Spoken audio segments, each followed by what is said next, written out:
Westminster Abbey, the scene of the coronation of His Majesty Charles III as King of the United Kingdom and 15 Commonwealth realms around the world.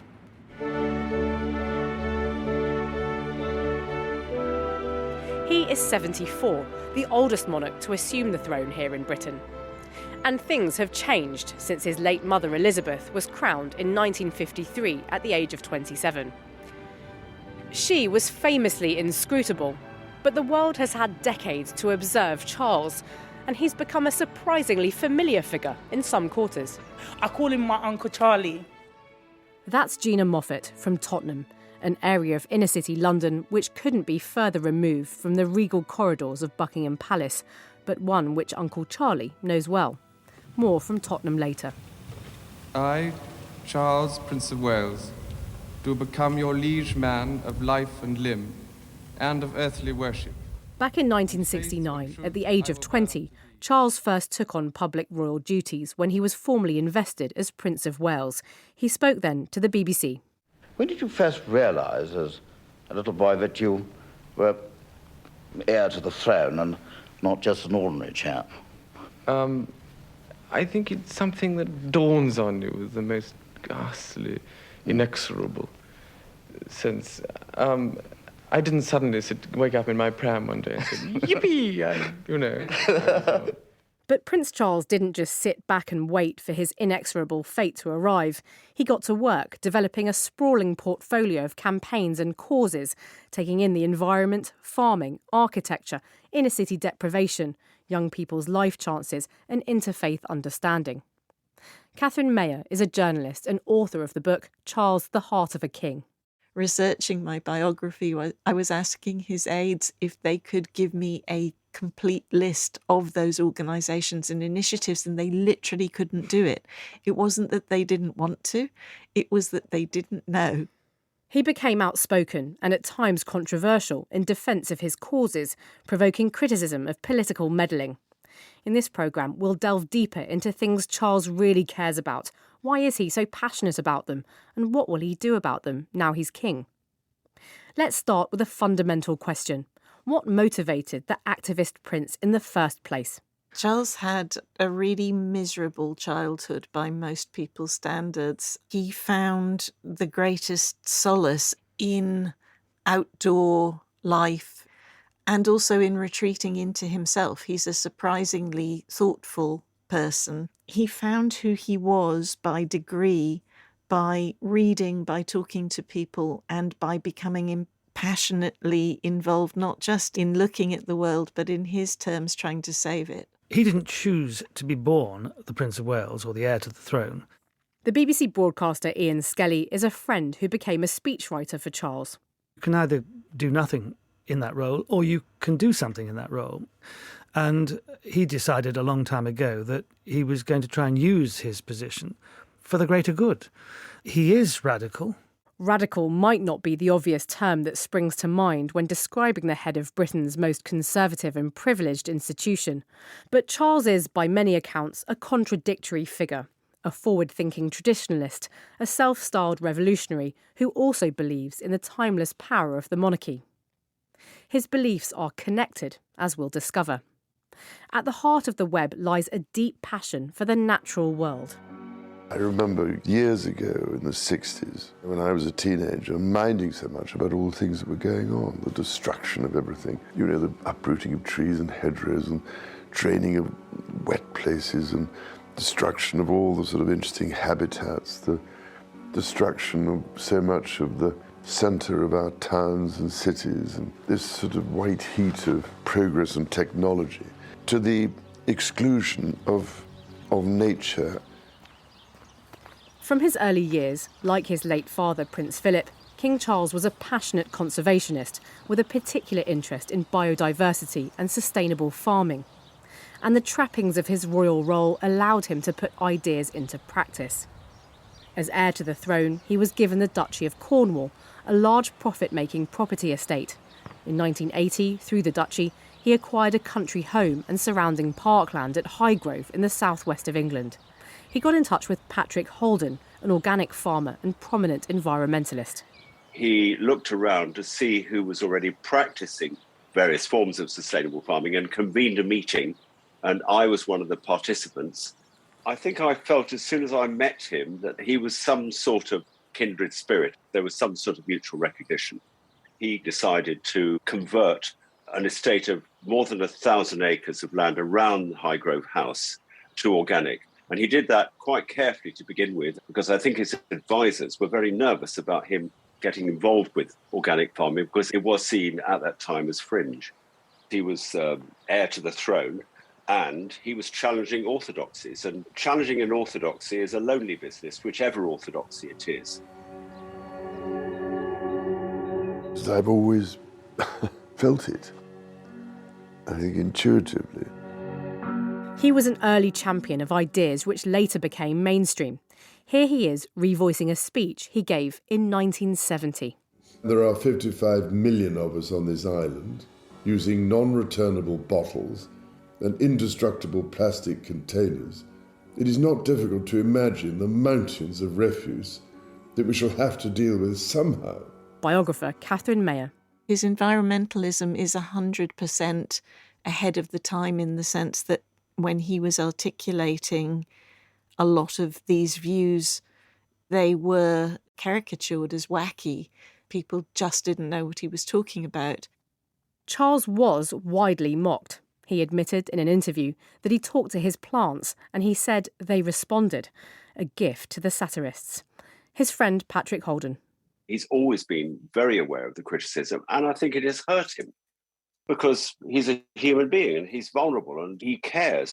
But he persevered, creating charities and foundations like the Prince's Rainforest Project and the International Sustainability Unit.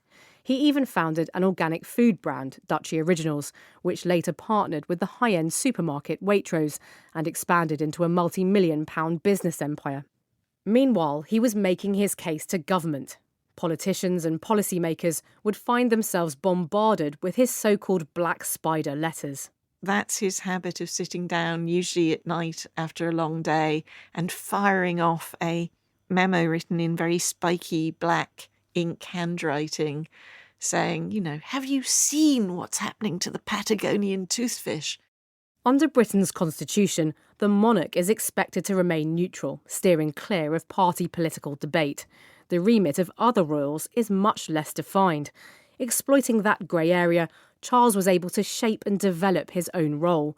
He was operating outside of conventional structures and channels. Indeed, he was creating new ones.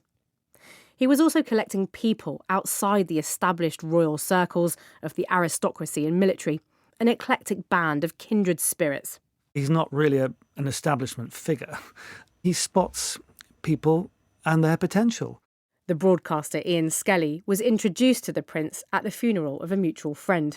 In 2010, together with the environmental campaigner Tony Juniper, he collaborated with Charles on a seminal book which sets out a comprehensive vision. The premise of this book, which is called Harmony, is that nature itself is a harmonic system. That is to say that it's a very profoundly integrated, interdependent system.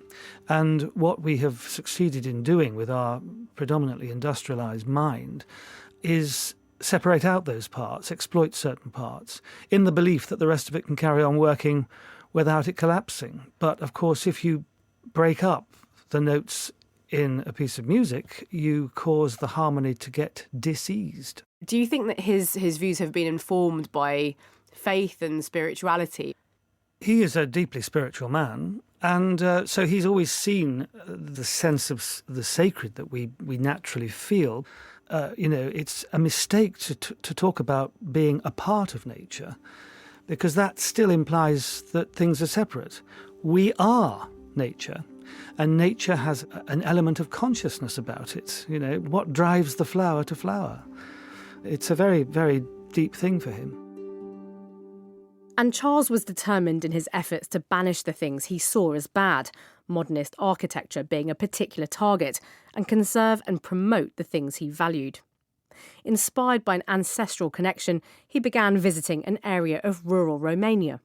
Patrick Holden. He was immediately magnetised by it because the mountainous region of Transylvania is arguably one of the last largely unspoiled, pristine wilderness nature places in Europe. And the agriculture was, and arguably still largely is, pre-industrial. The farmers still live a largely self-sufficient life. Charles bought houses in the region. It's a retreat, his happy place. But his enthusiasm for this type of society has drawn criticism. Biographer Catherine Mayer. One of the dangers both of Charles's environmentalism and also more broadly his philosophy is that it can be a very conservative philosophy in the sense of asserting a natural order that is already in existence. And that natural order can include the king in his palace and the poor man at his gates. He tends to get quite excited by things that to other people might look like subsistence farming, and to see those as traditional, because that's a very important word for him, is tradition, and not necessarily to recognise the hardship that goes with those traditions. A charge rejected by Charles's supporters, who point to the enthusiasm with which he has been welcomed in Romania. It's striking how far Charles has been prepared to go to mobilise support for his passions and causes. I can recall a few occasions where at Windsor and at Highgrove, he was quite able to organise functions, gatherings, and, the minister would be sat next to him. And you were quite clear on what his priorities were. David Lammy is a long-standing Member of Parliament for Britain's opposition Labour Party. If Labour wins the next election, he's likely to become Foreign Secretary. As Culture Minister in the last Labour government, he formed a connection with the then Prince of Wales. King Charles has a long history of caring about our country's heritage, the heritage of trades, like the beauty of stained glass windows in our churches and cathedrals, dry stone walling and the beautiful hedgerows you see in rural Britain. And I have to say, for many, many years, no one was talking about how we retain that heritage and keep that heritage. He had found out that I had been a cathedral chorister at Peterborough, which is a very unusual part of my CV, despite being an ethnic minority that grew up in Tottenham. And so I think he found a common ally. And I do care about those traditions and was able to find government, resources at the time to make sure that we supported some of the initiatives that Charles began. A clear example of the way the canny prince operated and got government action as a result. Another of his favoured methods is connecting people. Christy Brown is a philanthropist and environmental campaigner from Louisville in Kentucky. First introduced to the prince by Patrick Holden, she says the ideas in Harmony chimed with hers. I bought every last book that was in existence in the United States of America. I've given them to presidents, I've given them to congressmen, I've taken it to the Vatican. He's an extraordinary convener. He understands the value of bringing together people to converse about key issues. And so we were invited to come to discuss the opportunities that exist for those of us who are fortunate enough to be able to have what are called foundations in order to be able to share our resources with others for causes that are important. Christy is just one of many who have helped Charles establish a uniquely constructed empire. Charles has never had to operate to other people's rules. Most charitable entrepreneurs, which is the best way to describe how he spent the best part of his life, are bound by the need to plan the charity and raise the money for it before launching it. Most do not have their own private income, their houses paid for, and a platform so big and so prominent that if they have an idea, something will happen, much less having a staff that rush to make it happen. And that rush to make things happen has raised questions about what Catherine Mayer calls reckless fundraising. He has sometimes just been too eager to get the money rather than looking at the due diligence. And there have been a series of questions and scandals arising from that. And I think there will be more. The network established by Charles as Prince includes an array of different structures, charities, foundations, trusts, businesses and private estates. It isn't easy to understand or to investigate. Polly Toynbee is a columnist for The Guardian newspaper. The Guardian's just done a huge, in-depth, deep dive into royal finances, in particular Charles's finances, and finds they are very, very opaque. There is very little that's transparent. It's very hard to tell where the dividing line comes between what we, the citizens, own and what the Windsor family owns. But Charles has always invited people to judge him on his actions. Ian Skelly. Ultimately, what he's concerned about is people, and people in thriving communities. We live in a very individualistic society and culture. He worries about that. And Charles sought out opportunities to apply this philosophy to the real world. We're in Dorset, on England's south coast, just outside the historic town of Dorchester. In the late 1980s, the council was looking for land for new homes in the area. Prince Charles happened to own a large swathe. He offered it, as long as he could design the development himself. And Poundbury was born. Now home to more than 4,000 people, Poundbury is a strange place. It's clustered with traditional-style buildings, lots of classical porticos and wrought-iron gates. There's plenty of green space, as you might expect. No modernist concrete, no high-rise buildings, traffic lights or overhead cables. Lots of gravel. Although officially a collaboration between the Duchy of Cornwall and the council, it's clear who's had control. Fran Leaper runs a magazine for Poundbury's residents. Every single planning decision, every draft, every drawing was looked at by him, inspected, approved, or squiggled on or amended. And in the Duchy office and around, he was known as the boss. Poundbury was ridiculed by many as a toy town, a prince's twee romanticised vision of old world England. But people seem to like living here. Poundbury is a great example of an integrated community because there's various hubs where people from all sectors of the community come together. You've got a pub, shops, offices, all together with residential. And we've got a lot of affordable housing as well, all mixed up. You cannot spot it. It's designed to be what they call pepper-potted amongst the private housing. And Charles himself is often seen out and about. He is a brilliant mixer. Charles will mix with anybody, any age, any ability, any background at all. Fran Leaper.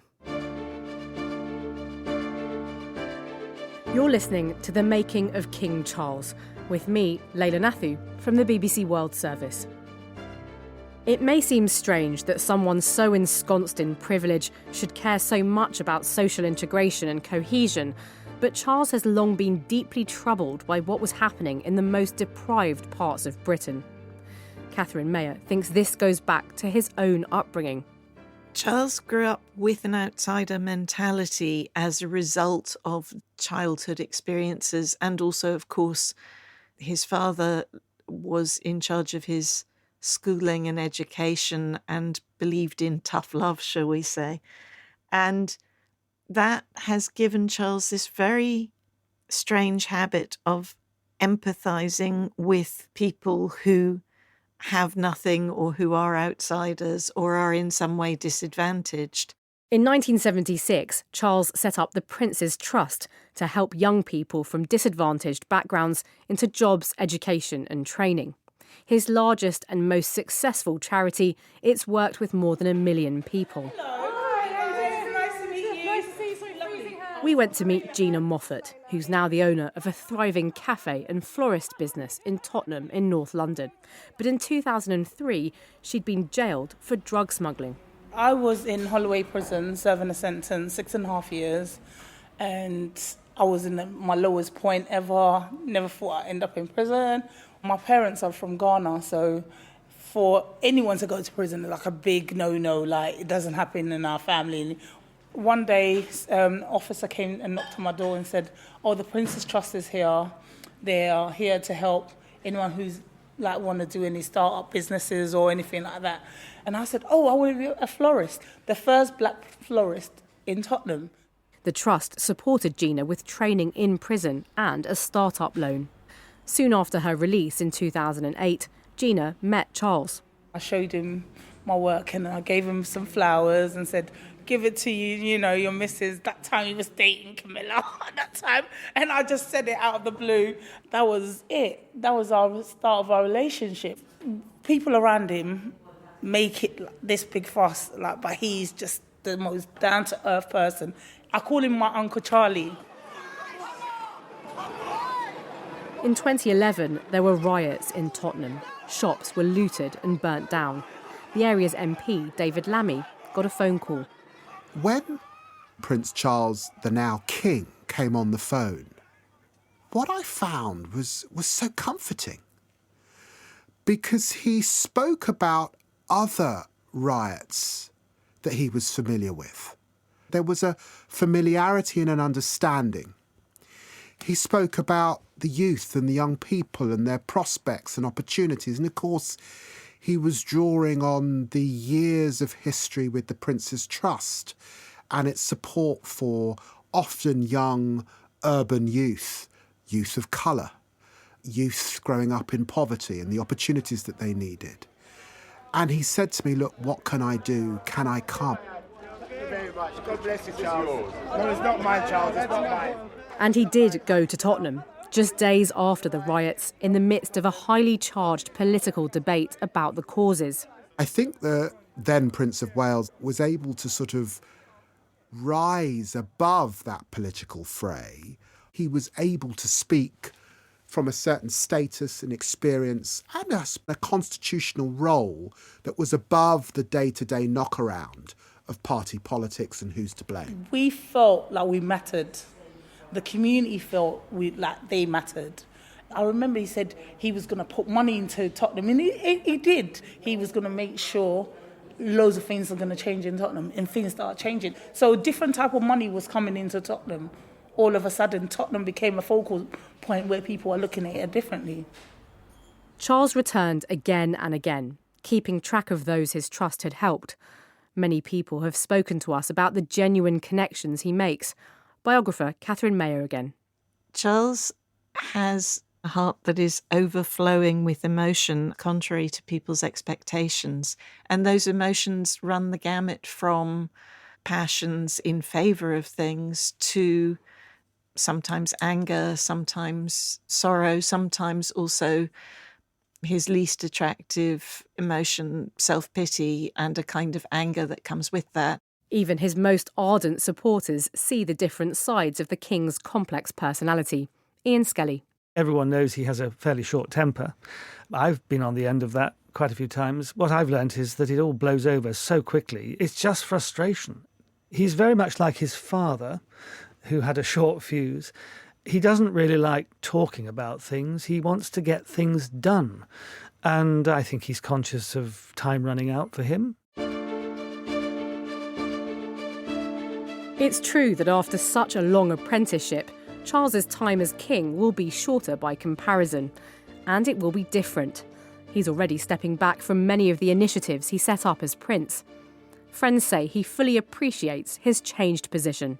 Patrick Holden. He well understands that in his new role as monarch, he cannot speak out any longer. But to be frank, he doesn't need to, because the respect is already earned. So actually, he can use his convening power, which is unparalleled in the world. The COP Climate Summit in November last year was an early indication of how the king has already adapted. Stopped from attending by the UK government under then Prime Minister Liz Truss, he invited key figures to his own conference at Buckingham Palace instead. There are new challenges ahead. Much of his energy will be devoted to defending the monarchy against what some believe is an existential threat in uncertain times. Polly Toynbee, Catherine Mayer, Ian Skelly and David Lammy. The main problem for Charles and the royal family is how they can hang in there.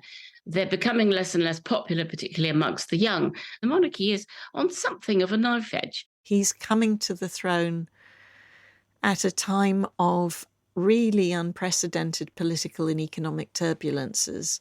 There is a cost of living crisis and division, a kind of incredibly splintered world. The royal family on its own website defines their purpose and the purpose of the monarch as to unify, where you try unifying in a world in which everything is polarised and everybody's shouting at each other on social media. He definitely sees the monarchy to be too big. We will see a slimming down of the operation. He's a man on a mission. He wants to be with the times, and I think he's quite capable of adapting. And that's the reason why the monarchy in the UK has prevailed, because it's been able to adapt. Welcome back to Westminster Abbey, the setting of Charles's coronation. We've been looking at the making of a king, a man who's been on a mission for decades, bringing people into his orbit from across the globe. Thank you, King Charles. Keep it up, man. His Majesty now begins a new chapter late in his life. The world will be watching to see what it will bring. Thank you for listening to the documentary from the BBC World Service. I'm Leila Nathu, and the producer was Leela Padmanabhan.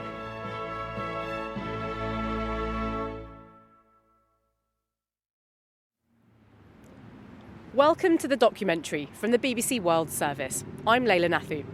I'm outside London's Westminster Abbey, the scene of the coronation of His Majesty Charles III as King of the United Kingdom and 15 Commonwealth realms around the world.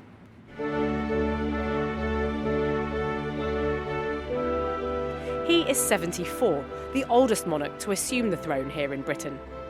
And things have changed since his late mother Elizabeth was crowned in 1953 at the age of 27.